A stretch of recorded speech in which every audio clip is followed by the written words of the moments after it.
All right, Adam, what do you think? D? What do you think, Samia? You picked D? Bailey is twice as old as, I guess it's Kala. Antonio is 9 years older than Kala and 3 years older than Bailey. So how old is Antonio?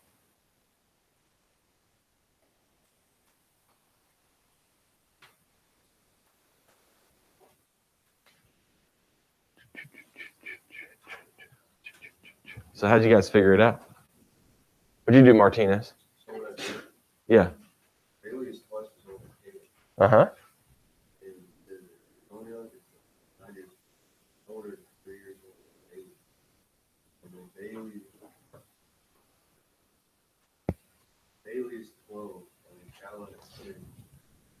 So Anthony is 9 years older than Bailey. So that would make her 15. Yeah, that's true. So this is Callie, this is Bailey, and this is...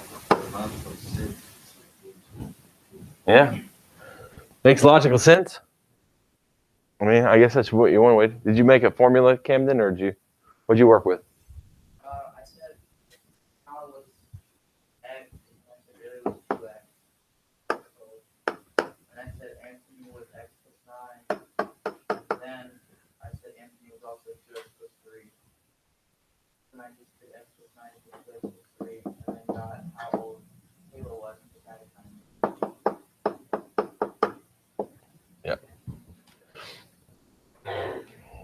So then he just solved it from here, right?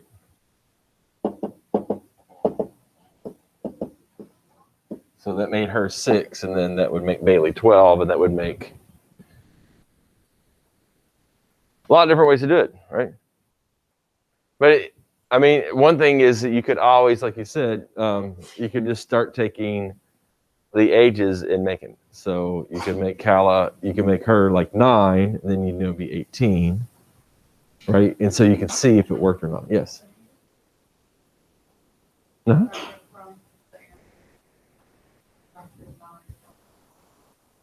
There you go. I like that too. So you couldn't be 9 years old because you subtract 9, it wouldn't make work. So 12 would be the closest, 12 or 15. So you just started, once you found 12 didn't work, then it worked, right?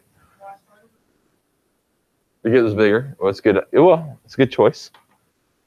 So another way is working it backwards. I like it. Good job. All right. So let's take a look at number 2. The formula determine pH's solution is given there. It's the negative log of x. And we got an answer for this one, or you just kind of guessed? Bryson, what'd you do? Guess at this one, number 2? Yeah. You guessed B? You guessed A? Why'd you guess A or B?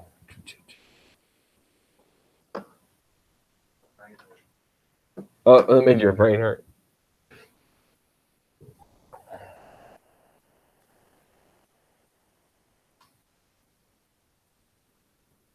So I think all we're doing here, guys, is changing what? Change it into an exponential function, right? So what do you do with the negative that is out front? Where does it normally go?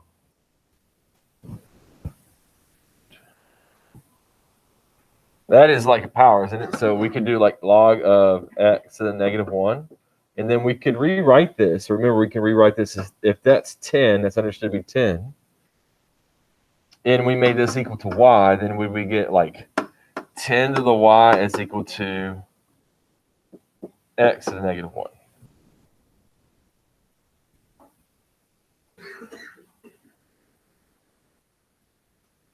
Or do we leave the negative where it's at? And then how do we write it? So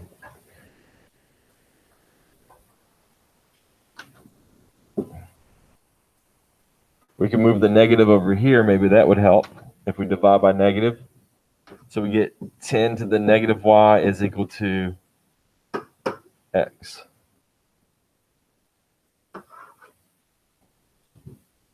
So the answer is D. So the first way I tried it, I tried to put the negative on the exponent, and it didn't really help me give me one of the answers. So the next one is I just took the negative and then divided by the negative, put it on the other side. And so then when I rewrote it, it gave me one of the answers. So it is just writing it into an exponential form. So that is completely a conversion. So when you get into a problem like this, okay, the one thing is that you're looking at this and you're trying to determine, there's different routes you can go, right?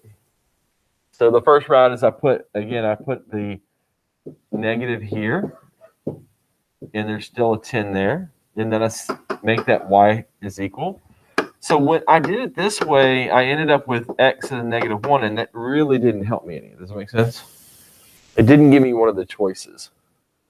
So there is other ways you can work with that negative, and that's what I was saying, that you had the negative out front.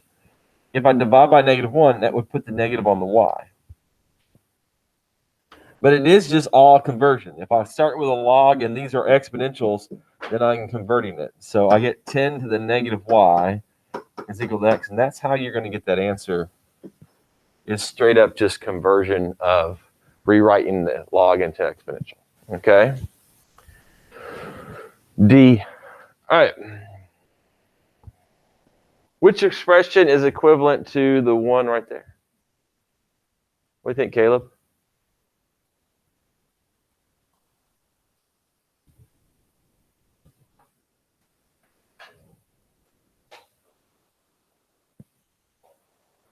R? It's correct. R is correct.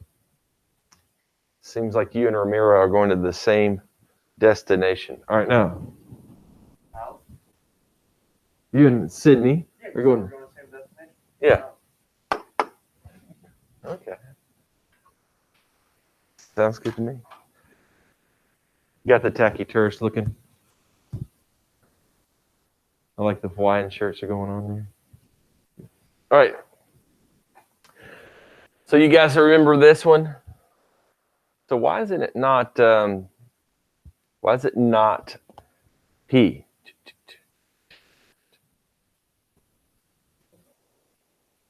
Because the answer is R.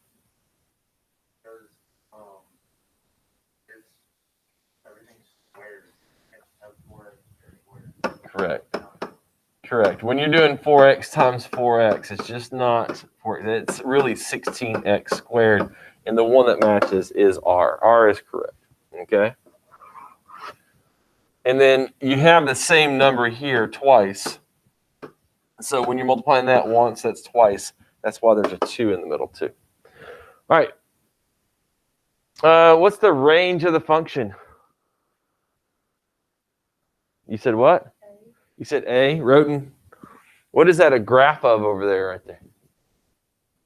This one.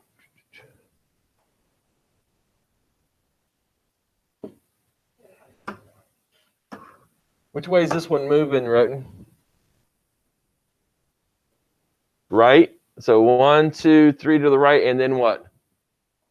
Up 1. And is it opening? Which way? Down, correct? It's opening down. So that makes that a maximum, right? And so that's at 1, and it goes down to negative infinity. And so in this case here, everything that is less than 1, whoops, which is B, everything is less than 1. You didn't flip it. Yeah. What's D representing, guys?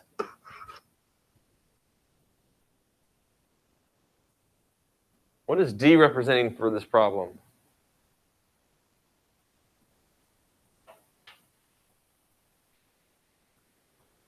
What would you have to change? What word would you have to change up here if I gave you D as your answer? Domain. That would be your domain, please. All right? You guys are a little not waking up this morning or don't want to speak. This is your range. All right? 2 students. Oh, by the way, yesterday, this problem right here, I'll just come back to it. The bread situation, I did talk. Two-stage sampling. I said, I didn't know if it was a thing. I really don't know if that was really real or not. So I asked some statisticians here at school, and they said, well, we don't teach it. So they didn't know for sure. And so I went and Googled it, and it is a thing. Okay. What it is you have large samples of people. Sometimes they'll categorize and they'll want specific information from a certain type of people in this group to get to the answer quicker. So for instance, if we had shoe size here at the school and we're taking average shoe size, that we might want to go 2 stages and go with girls and go with boys to get more because they have different shoe size average. So that would be one way doing 2-stage sampling.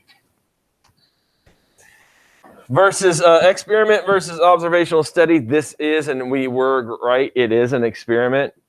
Okay. One of the things that kind of gets me is when I think of an experiment, I think that if I am doing something, I have my control group right here, and I have my second group right here. So I'm like, okay, which one is it? Because I have to have a control group. And so if I'm thinking about this, I always think that they need to be side by side, but they don't. This one, he controlled it for 1 week. He set it over here. That was his control group. And then 2 weeks later, he sets it over here. And that's his other group. So he's comparing the two. It is an experiment. Okay? Yes. Okay? So he is allowed to go ahead, in this case here, compare the two. Does that make sense? And if he's changing something within that. Now, if he just sat back and just observed, he's not touching anything, that is an observational study. All right? 2 students work at the same problem to the right. Which statement is true?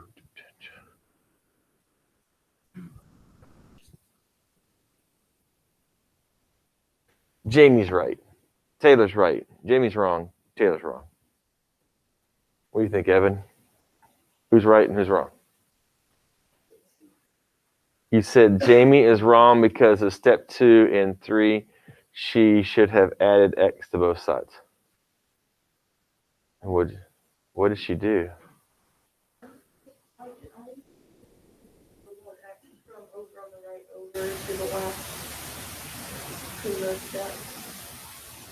She multiplied. If you subtract x, that's right, and you subtract 1, so I think Jamie's right. It's 1 over 5, and the other one is 5 over 15. On Jamie's side.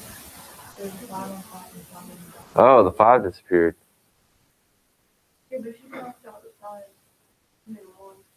So Jamie's wrong.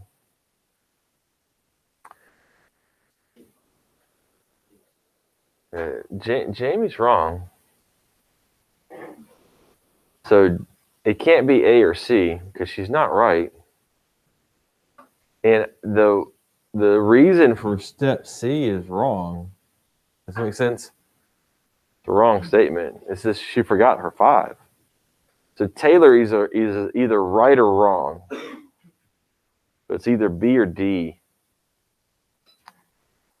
So we multiplied by 5, but they screwed up. Taylor is right. No, Taylor is wrong.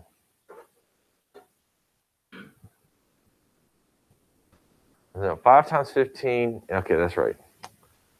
So step 1's right. So step 2, let's see here. What are we doing? Subtracting the 2x and subtracting the 15, so I get negative 15. Negative 10 is equal to 3. I divide by 3. So Taylor is right.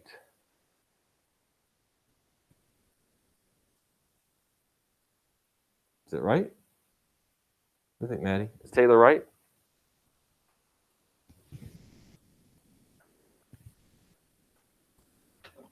One over x plus 3 is equal to 5 over 2x plus 5. So maybe just working the problem out sometimes will work. So I am going to multiply by 2x plus 5 on this side, and I'm going to multiply by 2x plus 5 on this side. That will cancel this out, and that will give me 2x plus 5 all over x plus 3. But to get rid of the x plus 3, I'm going to multiply x plus 3 on this side and x plus 3 on this side, which will give me 5x plus 15 when I distribute. So far, so good. This one's wrong.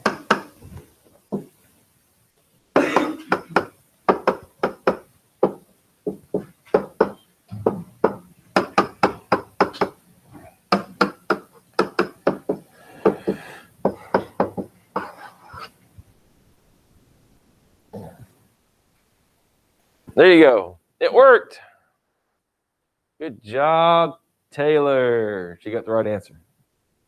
And she's not even here. All right, now.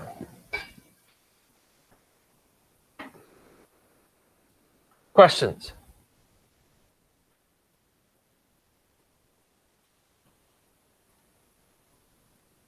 All right, so let's take a look at your homework.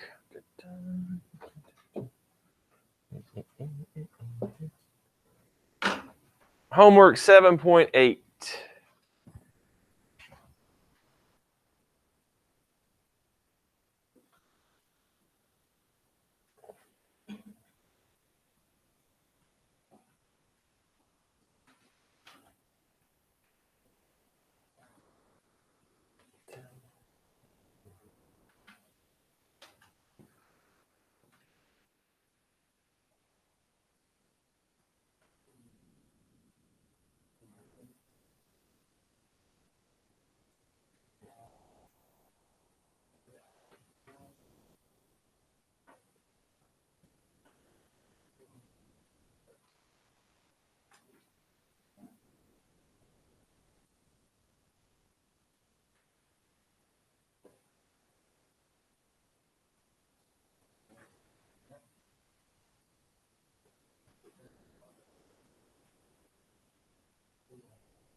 All right, anybody got questions? Yes, ma'am.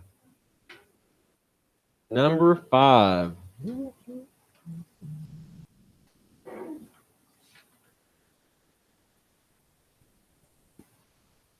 Number 5, we're looking for, is it geometric or is it arithmetic? What do you think? Are we adding the same number or subtracting the same number every single time, or are we multiplying? Doing what? It is multiplying. So we are multiplying by, well, let's find out. 0.02 divided by 0.2.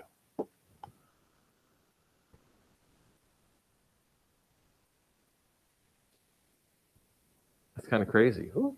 What's that look like?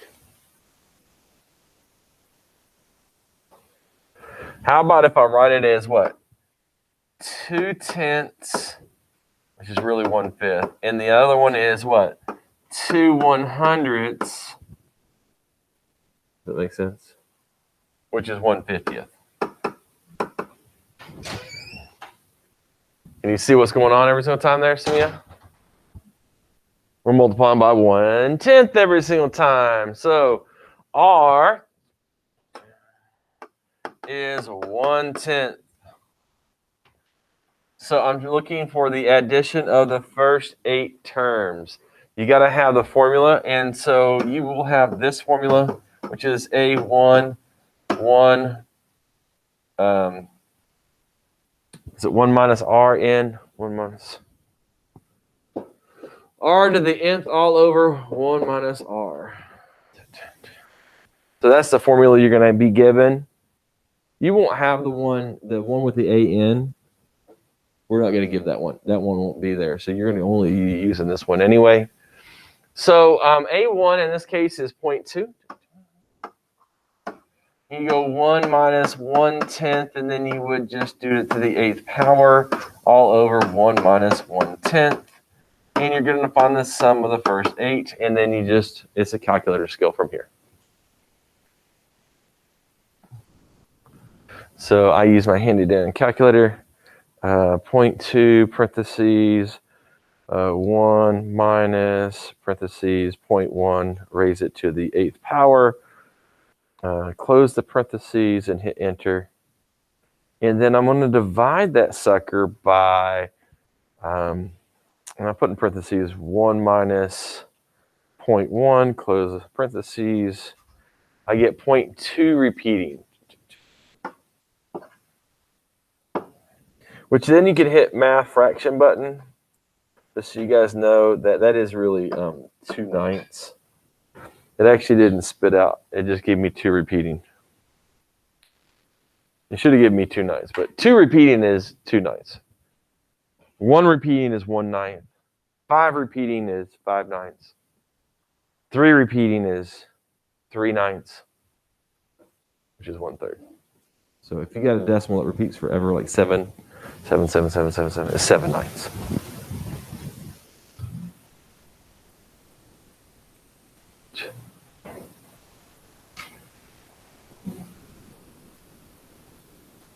So you got questions, Smia? Or are you good? Well, you don't know what you typed in? Well, let me take a look and see how you typed it in.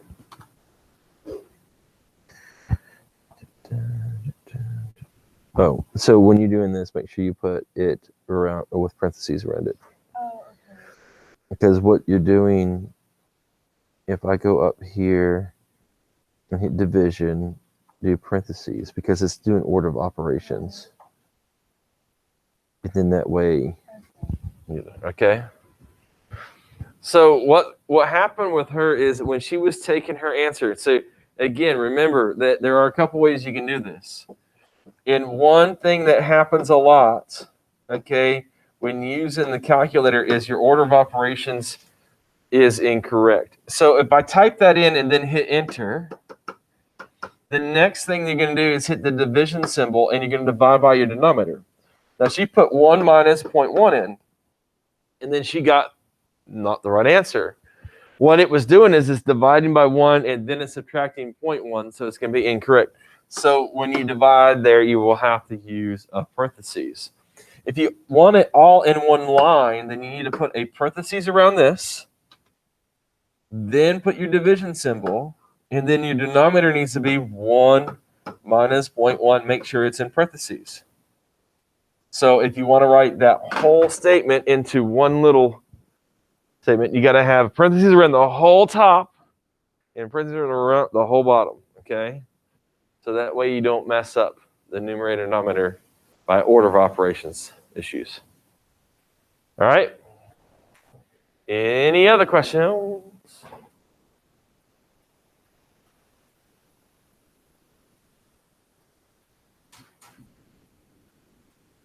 Yay, nay? So you can do these down here. Do you know your formula? Evan, you know your formula? Well, this is what? What's it say?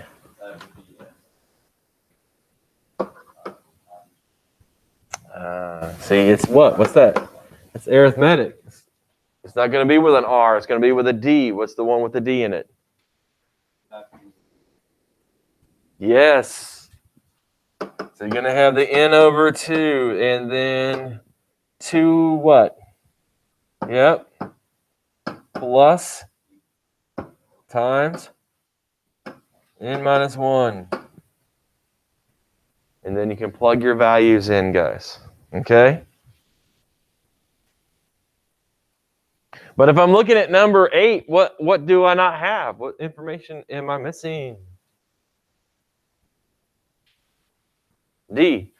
So you can find D by taking the number on the right. I'm doing arithmetic. Remember to take the number on the right and subtract the number on the left. Okay, so that will give you 12. So therefore, you can just plug all your values in because n is equal to 12.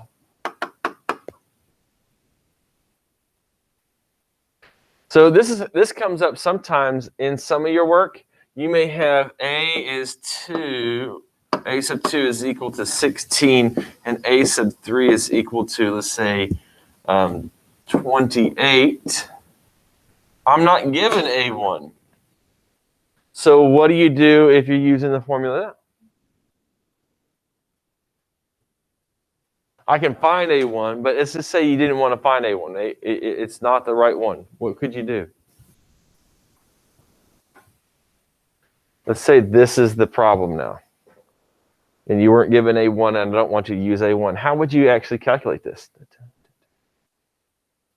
We find our common difference, which was 12. So what do you do?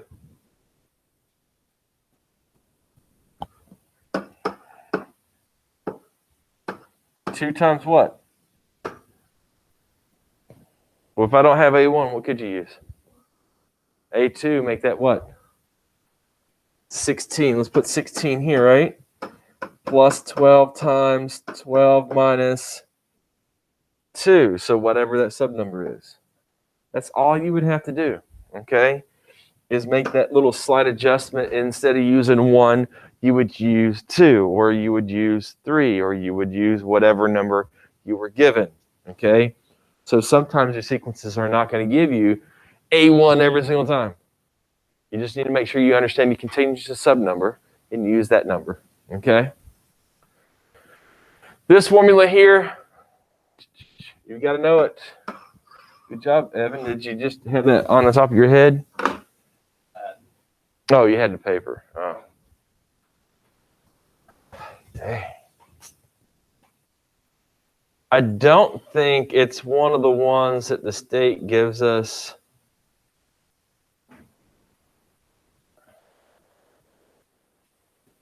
But let me check.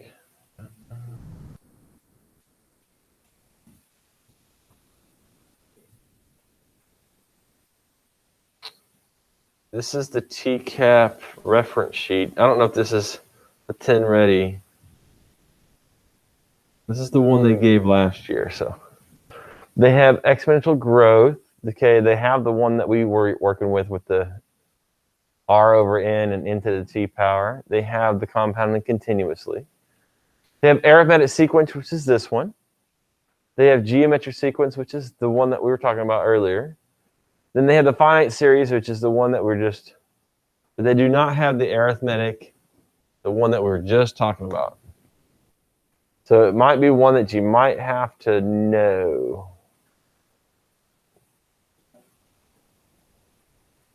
Now this one right here, it says degrees to radians and radians to degrees. That right there is very, very useful when you're looking at this, when you're taking the EOC. Now we're not covering the trig unit, unfortunately, okay? So there are going to be trig questions you're going to see on the 10 ready test that you just won't know answers to. But I can tell you right now that in this case here, it's really, really simple for 180 degrees. So because you guys know a circle, correct? How many degrees are in a circle? 360. So we start at 0 degrees, we go to 360. All right, so all the way across on the other side would mean, what is that one at? 180 degrees, correct? You're going halfway around. Anybody know the circumference of the circle? If the radius is 1?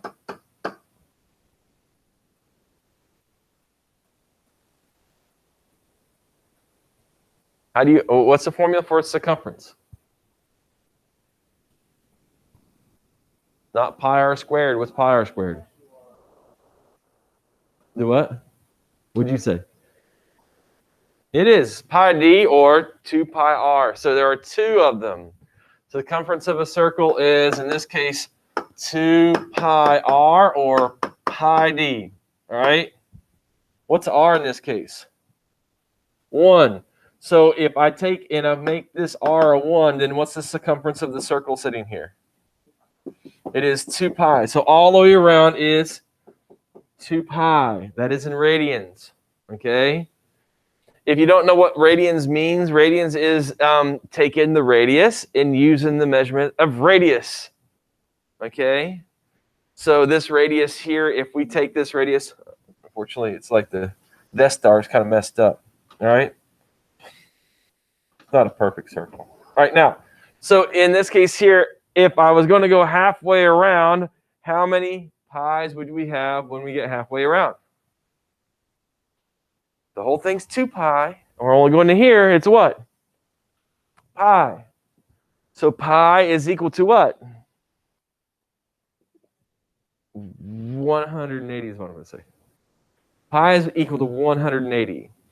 Now, if we're talking about, again, if you're talking about radians, you know, like we use feet, right? Use feet. So we take our foot and we measured it to be 12 inches. And we said, all right, how many feet is this? Okay, it's just a measurement. Radians is just a measurement. So we're taking this distance and we're going around once. Take that same distance, measure it twice.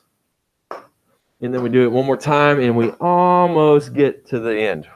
We're missing a little bit. Estimation is 3, right? That little extra change that we don't meet up right here is that 0.14 and some change, 2956, whatever it is, okay?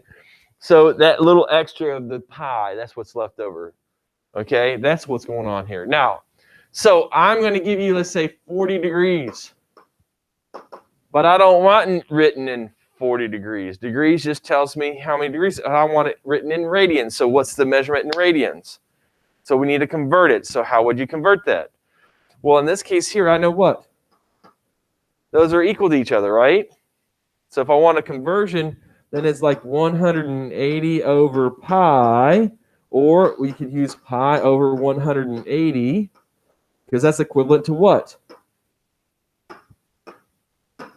What's something that's equal over equal? What's 4 over 4? It's 1. So I am just going to take this and convert it. You see, in this case here, the degrees are on top, but I want it written as pi. Then I put 180 degrees on the bottom and put pi on top. What happens to my degrees? They cancel. Okay? What will happen to my zeros? Because they're tens, right? All the tens go away. So I'm left with 4 pi over 18. What does that reduce down to? So 2 pi over 9. So when you were on that reference page I just showed you just a second ago, when we're looking at that reference page, it tells you pi over 180, 180 over pi, right? So they're going to give you, in this case here, a couple questions on the EOC that are dealing with, okay, let's say I have pi over 3. I want you to write that in degrees.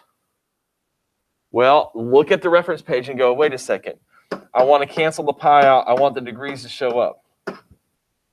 So the pi's cancel, so I get this, which is equal to 60 degrees when you simplify it. 3 goes into 18 6 times, so I get 60 degrees. You remember doing this from geometry? Miss Love taught it to you. All right? If you had Miss Love, that's... So I can give you degrees. I can say, all right, if you have, say 45 degrees, you would multiply again by pi over 180. And then all you have to do here is reduce it. Take the 45 and the 180 and reduce it. Okay, that ends up being pi over 4. All right, so that's how you would convert those. So on the final exam, if you get one of those, then you should know how to do it. The reference page tells you that information. That is, That's why I was going over that, because, well, why would we have that there? Okay. All right, any other questions over your homework? Hopefully you know your formulas. So there's a formula sheet right there. That's what that one was dealing with. 12 and 13. Maybe. I did 13 yesterday with Camden. So, how much money would Mr. Hall have if he received a penny on the first day, 2 pennies on the second day, 4 pennies on the third day, and so on for 30 days? So this is that opener that we did. So it's like 13 million or something like that. Is it 18? You don't know? What? You didn't calculate it? You didn't do your homework? You didn't even you didn't go online and check out the answer? Golly. Evan, slacker? So what's going on every single time? This is a series. We're adding them up. We want to know how much money he has. So how much is he adding every single time?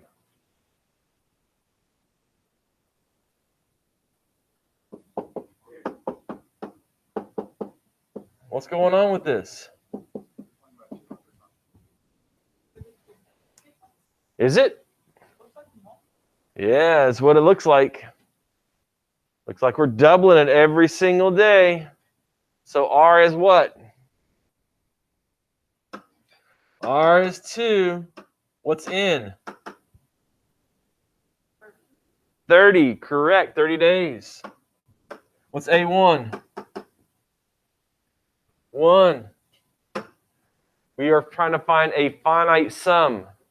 So we have to use that formula that was S of n is equal to A1 times 1 minus R to the n power all over 1 minus R.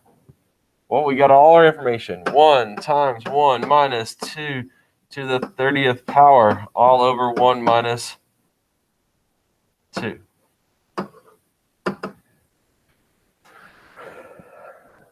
Now, these are pennies now. Remember, I'm not talking about dollars. So 1 minus 2 raised to the 30th power divided by a negative. So if I'm looking at this as 10737418823, but 2 decimal places are taken up because they're pennies. So he ends up with $737,418 and 23 cents. Don't forget the 23 cents. You got it, Samia? You didn't get that? It's just 1 minus 2 to the 30th power, right? Because 1 minus 2 on the bottom is just negative 1. So I don't really need to do that. 7. Those are 7s. It's 737. Sorry for the bad handwriting. Those look like 2s. I almost said 2. Those are 7s. All right, now, Miss Malinak decides to start a savings account. She's going to Australia, she thinks. I don't know. It's not really there. Either it's flooding there or it's on fire. So I don't know if it even exists anymore. All right, so seems like a Boy Scout camp. You know, like they go in there and the first thing they do is they build a big fire. They love to have a fire, and then they say, "All right, we got to put it out." And I mean, they just go and get gallons. They just douse that sucker. You ever been?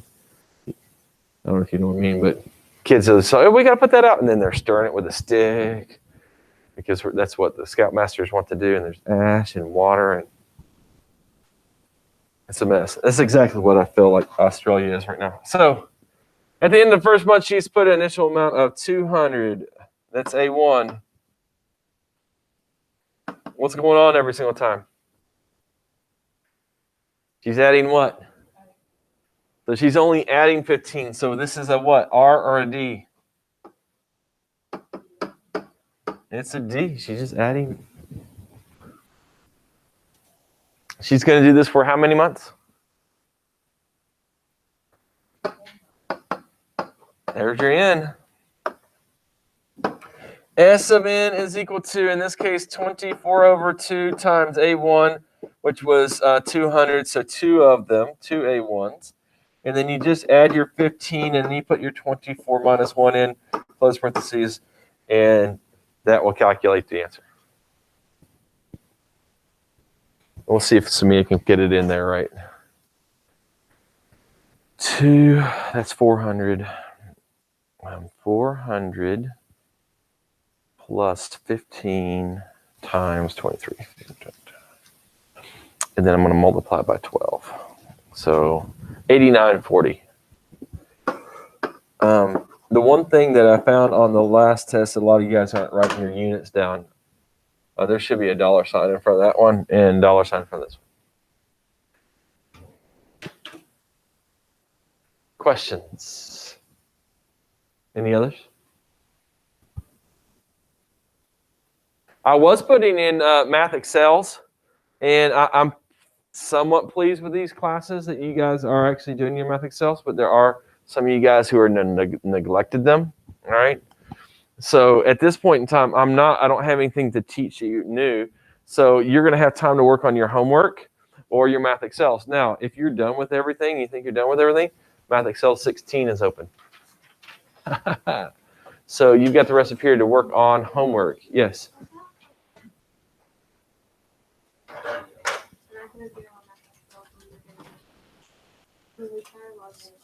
So you want to open again? Is that what you're asking me, or are you just telling me things? Do you need some open or not open? Math Excels. I did the ed puzzle that you assigned on Monday when you were here, but then when I checked it in Canvas, it said it was incomplete. I just haven't graded them, and I probably won't. It was just for you guys to know your notes. Just a way to access your notes. So, no, I haven't. So use your time wisely in here. Don't sit there and just play on your phones. It's not going to get you anywhere. So use your time wisely. That way you can play on your phones when you get home, okay? Or you can play outside in the cool weather. For the next couple of days, it's supposed to be nice, cool temperatures. So you might want to wear sweatshirts when you get out there. It's supposed to be in the 60s, right? So you remember those? Me neither. I didn't live in the 60s. All right, so sure can. And while I'm doing that, I will grade papers. You need a homework packet? Have you not been here this week?